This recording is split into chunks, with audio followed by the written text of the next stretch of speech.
Fran actually was a multitasker before the term was invented. And while she was working, she was going to school, getting married, and starting to raise a family. She was advocating for women in the workplace already. And if there was a unique problem, Fran was the go-to person, and I think people have found she still is. Her advocacy efforts span issues of social justice, facing vulnerable, disadvantaged, and underserved in our community. So women, people of color, children, seniors. Few people give to their community with such passion and commitment as Fran. She always gives her best and inspires others to do the same, to be better. She has a positive, can-do attitude. Anyone who knows her knows that. It's not how she tells people to live their lives, it's how she lives her life. And even when she herself was fighting cancer. As you probably know, Fran has been instrumental in a number of situations here in our community, the Breast Cancer Connections Under One Umbrella and Stanford Hospital. Not just helping to raise money, which is extremely important, we all know that, but strategically as well. In addition, she's given much of her time, many years, and her talent to Avenidas in service of seniors. And at Foundation for a College Education, what started as a 1-hour meeting ended up being 12 years of board work and volunteer service. This woman does nothing halfway, and what drives her is that she knows she can make a difference. She thrives on opening doors for people and changing outcomes. And she sees those outcomes so clearly. I asked a few people to describe Fran, and the consistency was striking. Caring, humble, tenacious, dynamic, a leader, a visionary, inclusive, passionate, loyal. One person said, when I think of Fran, I think of strength. Strength to do the right thing, to speak up for others. And she's not afraid. It's no wonder that she's so sought after as a board member, a fundraiser, and a team member. Jill Friedenrich calls her a true community treasure. I was talking to Margot, Fran's daughter, and asked what she would want people to know about her mom in getting this award. Her response, she always goes above and beyond what's needed. She's influenced me more than she knows. She is the most loving, caring person I know. She is driven to help people and therefore is constantly moving. She's kind and genuine and has an amazing work ethic, something I've learned from her. She's extremely inclusive. Everyone is her family. She just connects with people. And then she shared a story with me.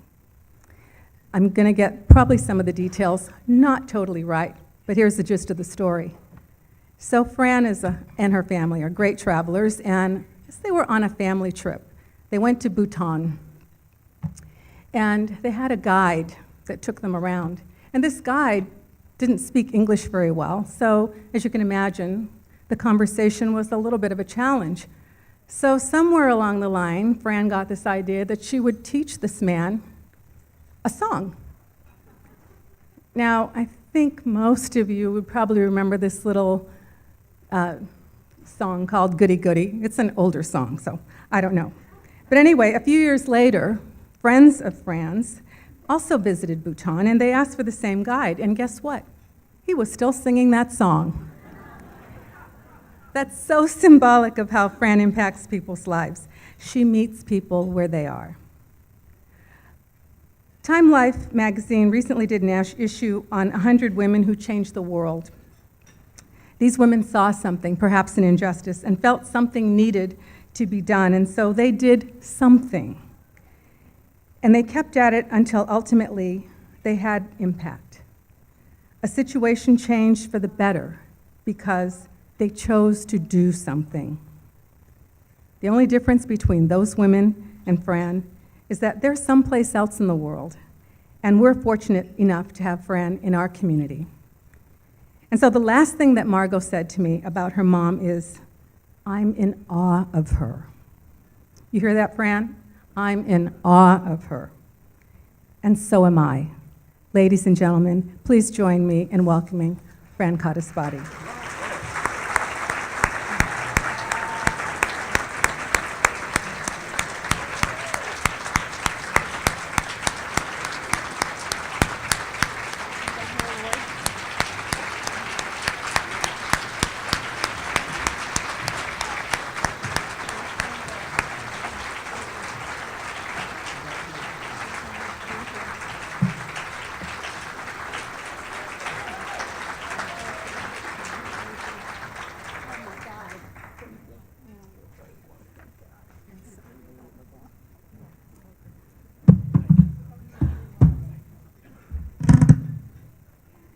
Oh my gosh.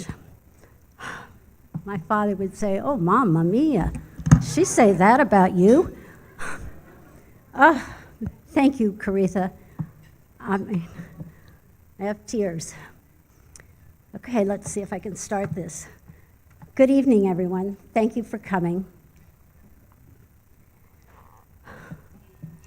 There are times in life when the generous spirit of our friends overwhelms us. This is one of those times for me. I'm still in the awed state, thrilled, honored, and yes, very humbled to receive this Outstanding Citizens Award this evening. Thank you doesn't capture the depth of my gratitude to those friends who nominated me. Thank you. To those friends who continue to work side by side with me. Actually, you should all be on stage with me. And to my family for their unending support. My husband, Ken, my daughter, Margot, who I'm in awe of. My sister, Gilda, and their beaux, Brian and Ken. And I'd like to thank the Chamber of Commerce for doing all the hard work to put this event together, caring about every detail, with Bill Johnson cracking the clock whip. I am most honored tonight to be called tall.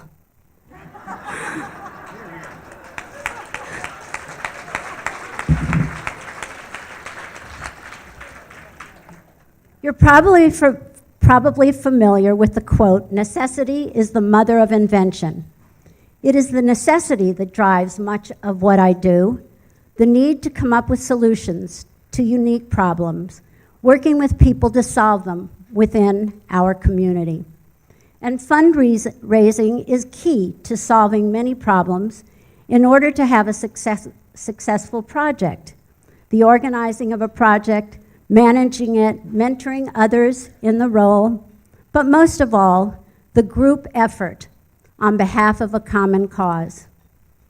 I've been fortunate to work with many organizations in our community, helping them fundraise. Bay Area Cancer Connections, Housing Options for Teachers, Stanford Women's Cancer Center, to name a few. But I'd like to tell you two stories about projects I have worked on as examples of what drives me to do the best I can to ensure success. In the 1990s, my son and daughter attended Gunn High School. During this time, there wasn't a tradition donating money to support needs within the schools beyond what booster clubs raised. Our taxes were supposed to take care of the big ticket items. You remember those days in the late 90s? But Gunn's athletic fields were abysmal, and my children both played sports. We can do this, was my mantra. We cajoled our parents to open their wallets, and they were generous.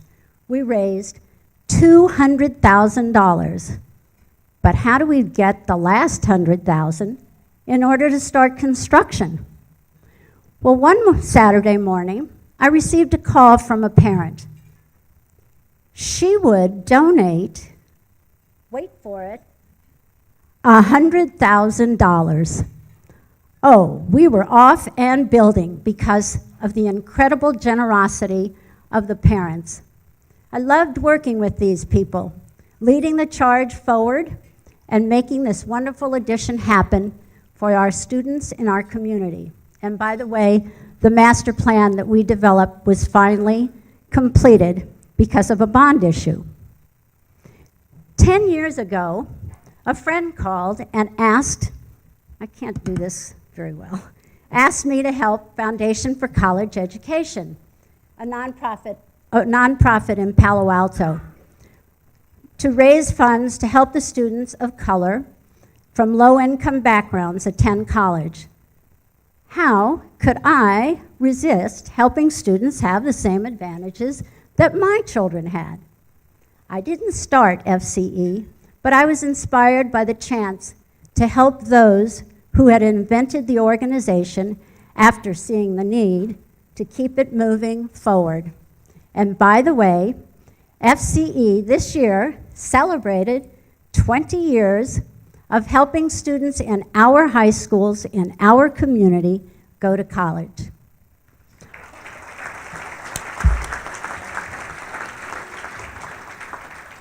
I would like to leave you with a song. Where are those singers to help me? I want you to think about the next time you meet someone trying to raise money for a cause. So in 2005, I had co-chaired a capital campaign for Avenidas' Rose Kleiner Senior Day Health Center. We were having our thank you event, and Lisa Hendrickson, our then CEO, had just finished speaking. She was about to leave the stage when an elderly gentleman approached her and literally grabbed the mic from her. Okay, we all looked around, uh-oh. But this gentleman sang a song, which I would like you to sing with me. We don't have those backup singers, so clear your throats. The song is Pennies from Heaven from 1936. So you're going to sing the chorus with me, which is Pennies from Heaven. Thank you. So let's practice. I'm going to say, every time it rains, and you're going to say, from heaven. Yes. Next line will be the same, and then the last line, it will be, they'll be pennies from heaven. So when I go like this, I'd like to hear some support, please. Are you ready? Every time it rains, pennies from heaven. Don't you know each cloud contains pennies from heaven? You'll find your fortune falling all over the town. Be sure your umbrella is upside down. So when you hear it thunder, don't run under a tree. There'll be pennies in heaven for you and me. Thank you.